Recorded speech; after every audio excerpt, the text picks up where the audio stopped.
Eu vou ler aqui na Palavra de Deus, carta de Paulo aos Efésios, capítulo 3, a partir do versículo 14.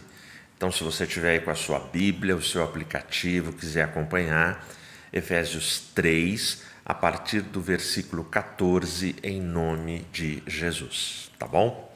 Vamos lá?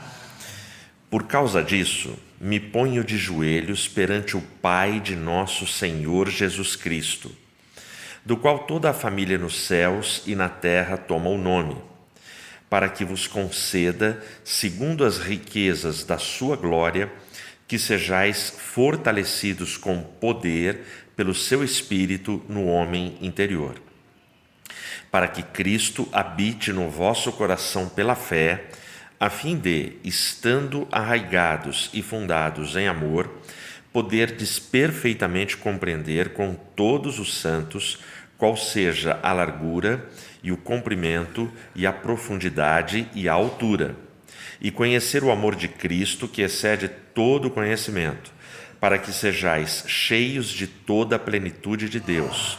Ora, aquele que é capaz de fazer tudo muito mais abundantemente, além daquilo que pedimos ou pensamos, segundo o poder que em nós opera. A esse seja a glória na Igreja, por Jesus Cristo, em todas as gerações, para todo sempre. Amém. Feche seus olhos. Senhor, obrigado por esse momento. A Ti a honra, a glória e o louvor. Peço a Tua graça, a Tua misericórdia, a Tua bondade, a fim de que Tu possas falar conosco com poder e amor. Guarda-nos, em nome de Jesus eu oro. Amém. O primeiro verso, ele já dá o título da nossa reflexão. Ele começa: por causa disso, me ponho de joelhos perante o Pai de nosso Senhor Jesus Cristo.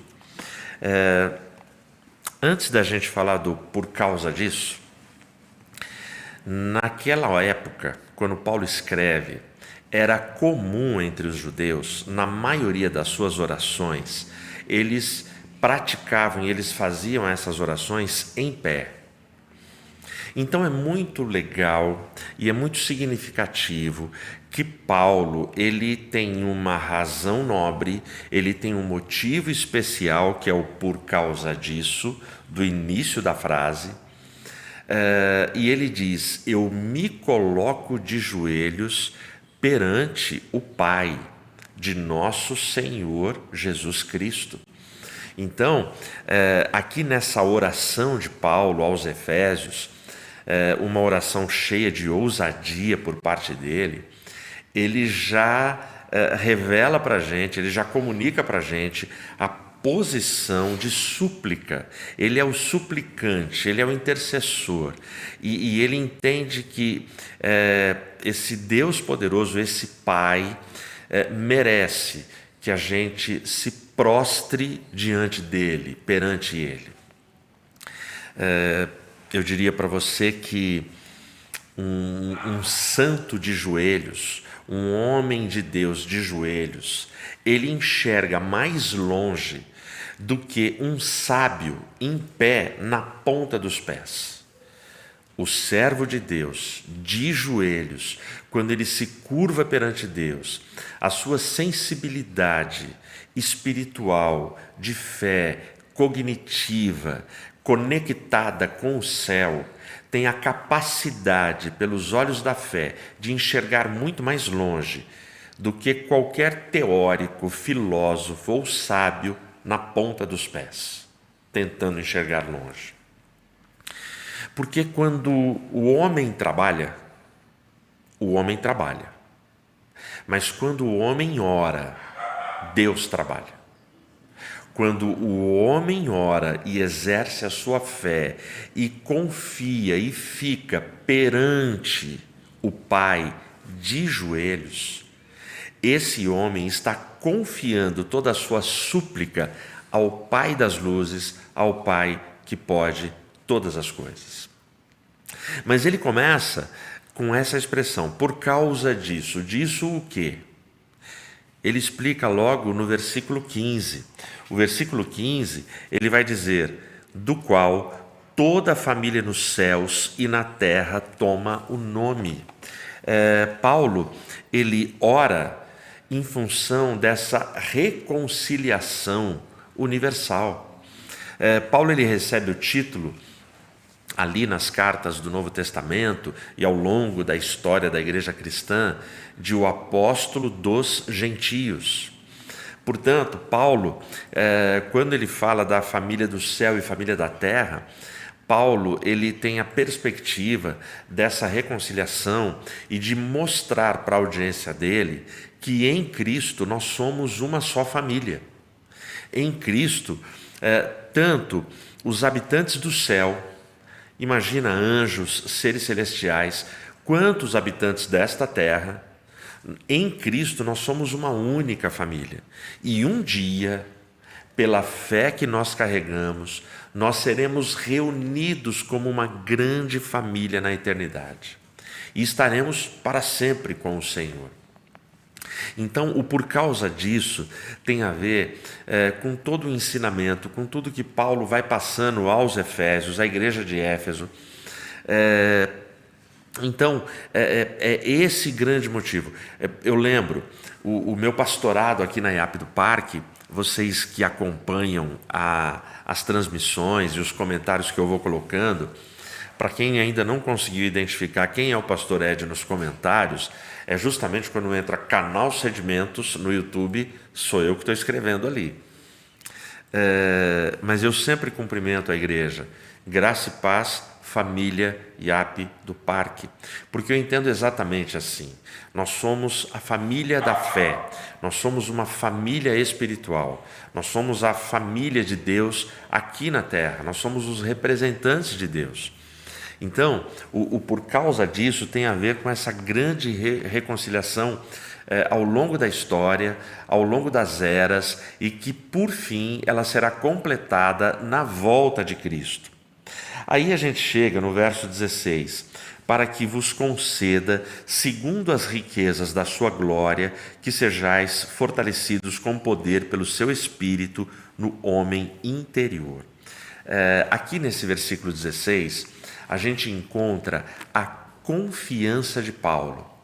Veja, ele se coloca de joelhos perante o Pai, mas você não se coloca de joelhos perante alguém que você não confie. Mas Paulo, ele confia, ele tem essa confiança. E aqui no versículo 16, a gente vê e fica claro para a gente qual é a confiança dele. Olha o que ele diz: para que vos conceda segundo as riquezas da sua glória. Grave essa expressão, as riquezas da sua glória.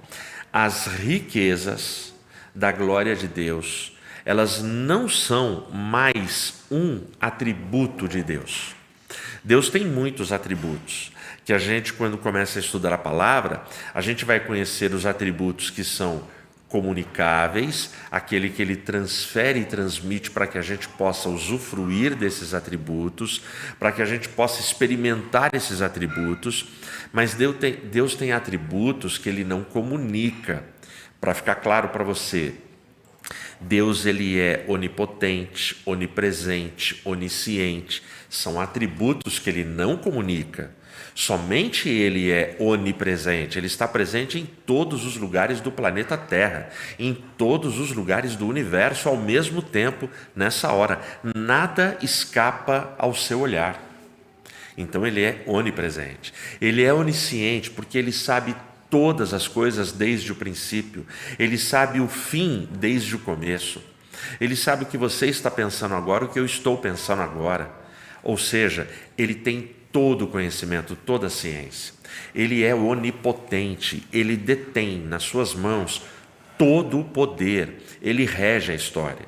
Esses são atributos que ele não comunica. Alguns atributos que ele comunica, por exemplo, o nosso Deus é longânimo, ele é paciente, ele nos comunica. Por isso que tem muita gente que ora assim: ai Senhor, me dá paciência. Ele dá. Tem gente que é impaciente.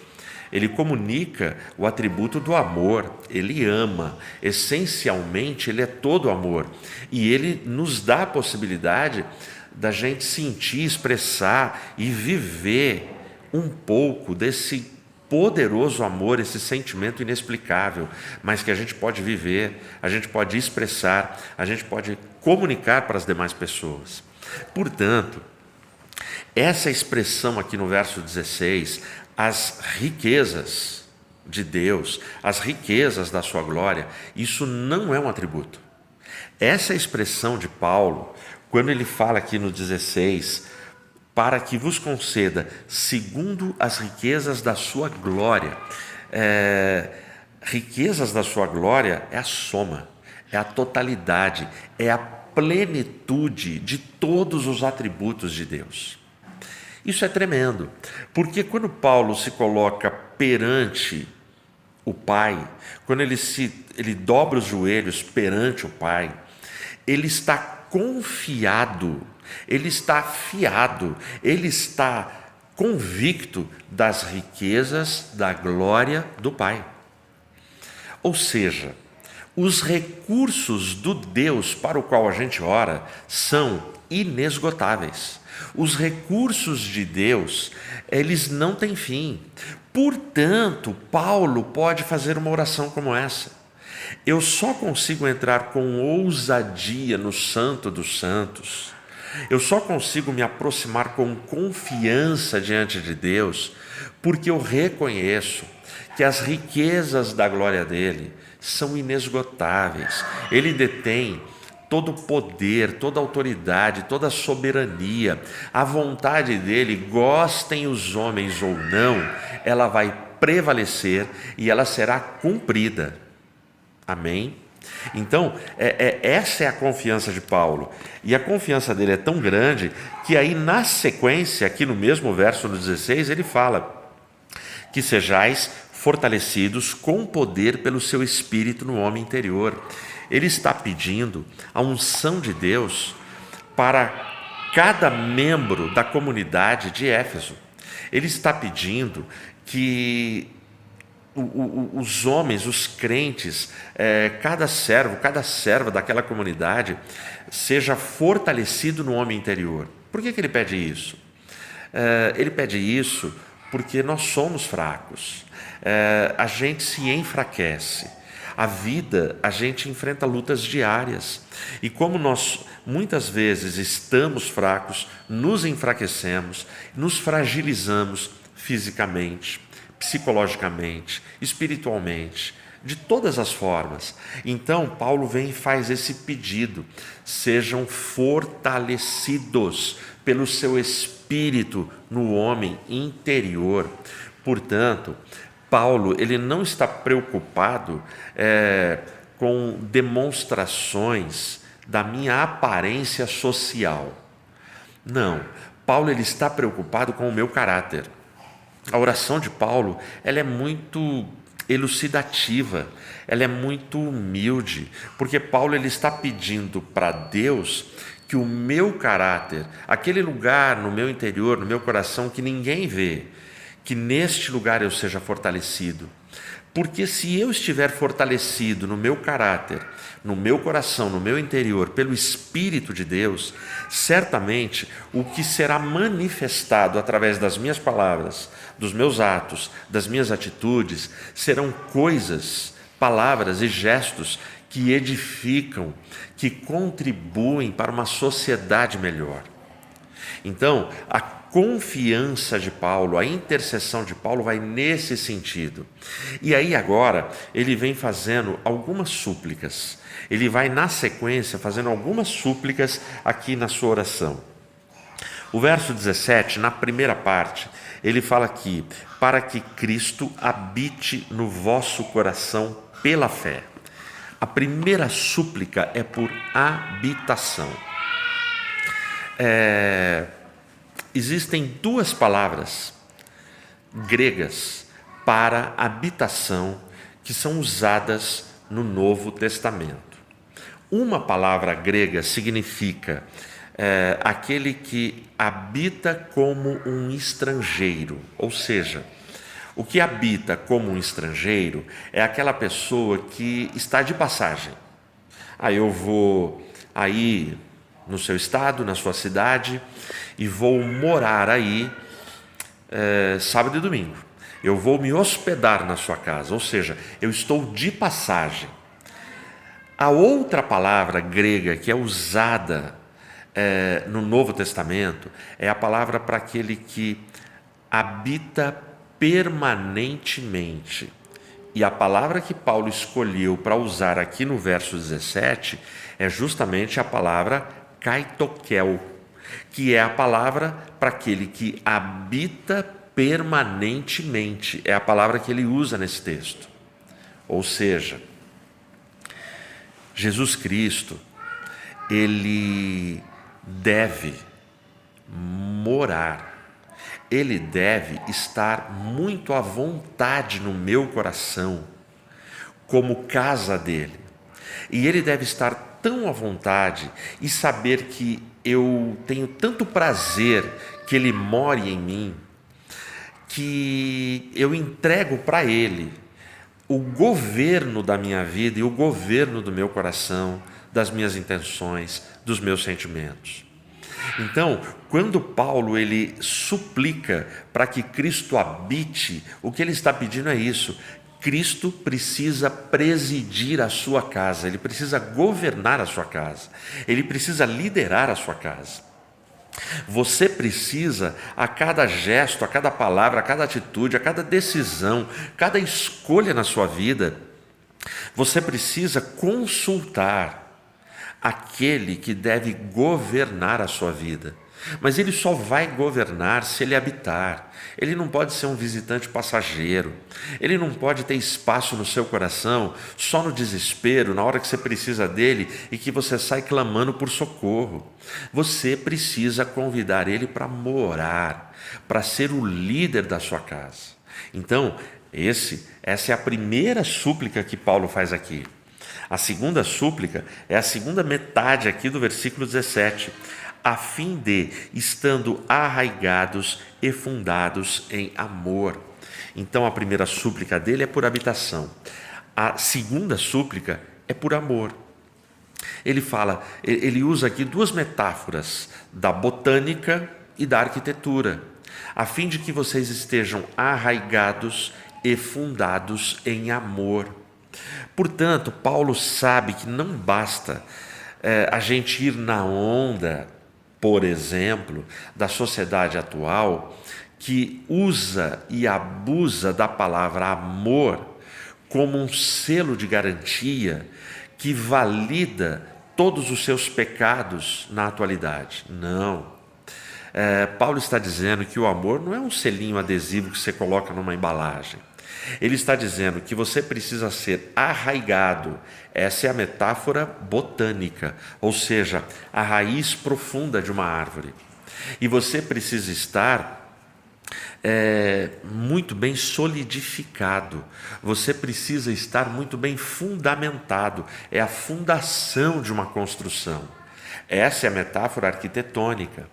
Ou seja, se eu tenho uma profunda raiz, quando vem o vendaval, quando vem o furacão, quando vem o tornado, a árvore ela até enverga, mas ela não é arrancada, porque a raiz dela é profunda. Por exemplo, Japão, Tóquio, as construções lá, a arquitetura lá, tem uma tecnologia especial na sua fundação, porque Japão é uma região de muitos terremotos. Quantos terremotos lá do Japão a gente já não acompanhou pelos telejornais? Quantas tragédias naquele país? Mas é impressionante que existem assim dezenas, centenas de terremotos lá todo ano. Mas a maioria dos prédios não cai, porque existe uma tecnologia para suportar o terremoto. Portanto, Paulo ele vai dizer que o nosso amor precisa estar arraigado e fundamentado. Ou seja, esse homem interior, ele precisa estar arraigado e fundamentado em amor, porque o amor tem que ser a raiz, o amor tem que ser a fundação da nossa vida, da nossa jornada e da nossa caminhada. Aí ele dá um passinho a mais e ele suplica por compreensão desse amor. Olha o que ele vai dizer aqui nos versículos 18 e 19. Poderdes perfeitamente compreender com todos os santos qual seja a largura e o comprimento e a profundidade e a altura, e conhecer o amor de Cristo, que excede todo conhecimento, para que sejais cheios de toda a plenitude de Deus. Então aqui, Paulo está suplicando por compreensão e conhecimento. Então vamos dar uma passadinha rápido aqui, no versículo 18. Quando ele fala de compreensão com todos os santos, ele fala de 4 perspectivas que a gente precisa conhecer e compreender qual seja a largura, o comprimento, a profundidade e a altura. Largura e comprimento falam desse alcance ilimitado do amor de Deus. Então, o amor de Deus na largura e no comprimento, ele vai abraçando, atingindo todas as pessoas no planeta. Então, o amor de Deus é ilimitado, ele é abrangente, ele vai em todas as direções. Quando fala em profundidade, ele está falando de um amor que não importa qual seja o buraco que este ser humano esteja. Não importa se o teu casamento está por um fio, que você já assimilou que a tua casa virou um inferno, que você não suporta mais, não importa. Não importa se você tem um filho que está atolado nas drogas, que o teu filho você já colocou em clínicas, você já tentou de tudo e todo mundo fala, não tem mais esperança para ele. Não, o amor dele tem uma profundidade que vai em qualquer lugar, em qualquer buraco, buscar qualquer ser humano. E quando fala de altura, diz de um amor que somente este amor tem o poder, o potencial de nos elevar, de nos levar ao céu. Somente esse amor. É muito legal que essas 4 dimensões do amor, largura, comprimento, profundidade e altura, os pais da igreja no primeiro século, teólogos na Idade Média, teólogos na fase ali do iluminismo, do modernismo, teólogos atuais, muita gente enxerga nessas 4 dimensões exatamente a figura simbólica da cruz de Cristo. Porque exatamente na cruz de Cristo, tem um louvor antigo que eu gosto muito, que Jesus, sem palavras, na cruz, sem falar, ele mostrou ao mundo inteiro o que é o amar. Ou seja, Jesus, quando ele está ali com os braços estendidos e o corpo dele faz a posição da cruz, ele está mostrando a dimensão, as 4 dimensões do amor: a largura, o comprimento, a profundidade e a altura desse amor. Isso é tremendo, isso acontece com cada um de nós. Aí, olha só, voltando aqui no texto, quando ele diz aqui, o 18 e 19, para que vocês possam compreender com todos os santos. Pega essa expressão também, com todos os santos. Onde é que esse amor poderoso e essa glória poderosa, essas riquezas da glória de Deus, onde é que a palavra garante que a gente tem a manifestação dessa glória e que a gente vai aprender sobre essa glória e que a gente vai crescer na graça e no conhecimento? O texto fala, é juntamente com todos os santos. Por que eu estou dando essa ênfase? Porque a gente vive um tempo onde, infelizmente, já se tornou moda, e eu encontro até pastores e teólogos incentivando o conceito dos desigrejados. A pessoa entende que ela não precisa de igreja, mas o texto está dizendo que o afastamento, o isolamento, eu me viro sozinho, eu não preciso de igreja para ser crente, são fortes obstáculos para que a gente tenha a compreensão e o conhecimento deste amor que Paulo está falando, desse amor bíblico. com todos os santos, pede comunhão, pede ajuntamento, pede que a gente tenha vida de igreja, pede que a gente esteja junto com a família da fé. Por isso, por causa disso, eu, Paulo, me coloco de joelhos perante o Pai de nosso Senhor Jesus Cristo, do qual toda a família no céu e na terra toma o nome. Ou seja, a gente precisa, independente do modernismo, independente desse mundo, independente das crises, a gente precisa proteger, nos unirmos, estarmos juntos da noiva de Cristo. Ah, pastor, mas é difícil. Tem tanta gente invejosa na igreja, tem tanta gente que é maldosa na igreja, tem tanta gente que só nos fere na igreja. Eu sei que tem. Mas a igreja, ela não é nada mais, nada menos do que um recorte social de qualquer recorte. Você vai encontrar gente invejosa, gente maldosa, gente ruim em qualquer organização, em qualquer tipo de grupo. Mas eu afirmo para você que nenhum dos demais grupos tem a essência da espiritualidade e das manifestações das riquezas da glória de Cristo como tem a igreja dele. Porque a igreja dele é a noiva dele. Ele cuida dessa igreja, ele defende a igreja, ele se manifesta na igreja. Amém? Bom, por último, eu ainda quero destacar aqui desses 2 versículos essas 2 palavras, para que vocês possam poder perfeitamente compreender.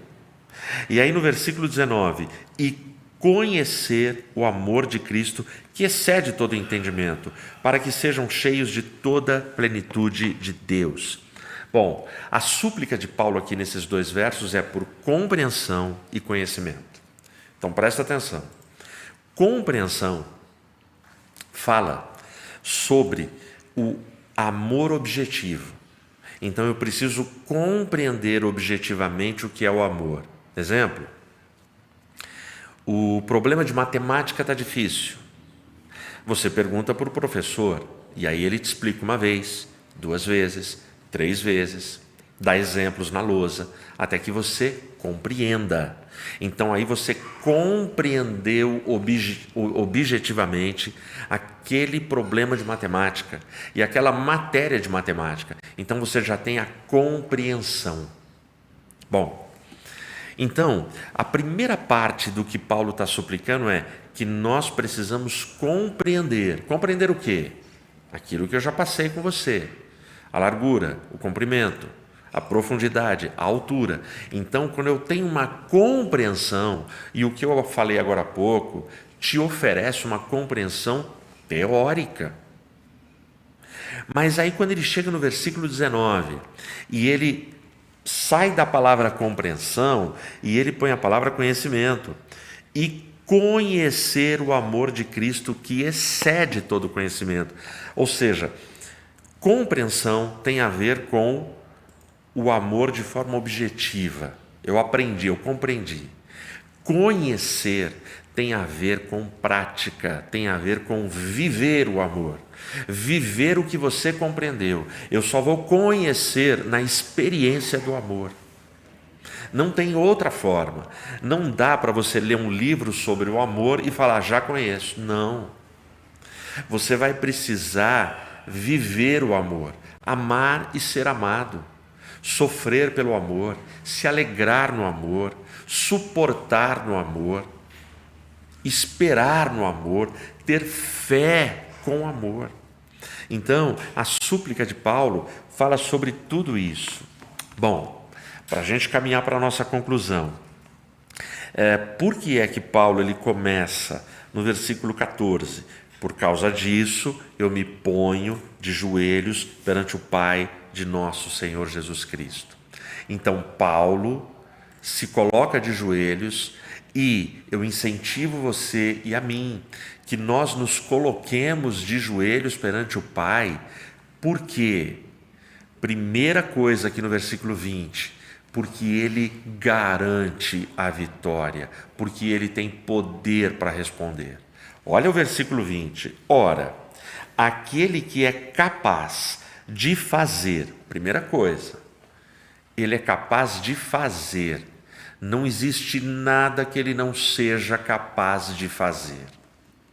Você está diante de um dilema, você está diante de um problemaço, você está diante de alguma coisa que é impossível, você está diante de inimigos que te ameaçam, você está diante de coisas que o mundo já falou, desiste. Olha o que Paulo está dizendo, aquele que é capaz de fazer. Fazer o quê? Olha como ele continua, tudo. Não tem nada que ele não possa fazer. Ora, aquele que é capaz de fazer tudo. E como é que ele faz esse tudo? Olha a continuação. Muito mais abundantemente. Ou seja, você se coloca de joelhos perante o Pai e você vai suplicar. Só que Ele é capaz de fazer o que você está pedindo, mas Ele é capaz de fazer tudo, e Ele é capaz de fazer tudo mais abundantemente. Além do quê? Além daquilo que pedimos ou pensamos, segundo o poder que em nós opera. Olha que coisa linda. Eu vou para o lugar da oração, eu me coloco de joelhos perante o Pai, e aí o texto termina dizendo que Ele pode fazer tudo, muito mais, além daquilo que eu peço e penso. E como é que ele termina? Segundo o poder que em nós opera. Veja, o poder não é meu, o poder é dele. A glória pertence a ele. Mas ele vai operar o poder na minha vida. Ele vai operar esse poder nas minhas demandas, na minha família, nos meus projetos, nos meus sonhos. Quando eu me coloco de joelhos perante o Pai. Bom, então a primeira coisa aqui da nossa conclusão é essa. Eu me coloco de joelhos perante o Pai porque Ele tem poder para responder, porque Ele tem capacidade de me dar a vitória. E por último, porque Ele reina. Olha o versículo 21, que é a doxologia da oração de Paulo. Doxologia são as palavras finais de exaltação a Deus em qualquer oração. Olha como ele termina. A esse, ou seja, ao Pai que ele dobrou os joelhos, a esse seja a glória na igreja por Jesus Cristo em todas as gerações, para todos sempre. Amém. Percebeu? Então, seja a glória onde? Na igreja.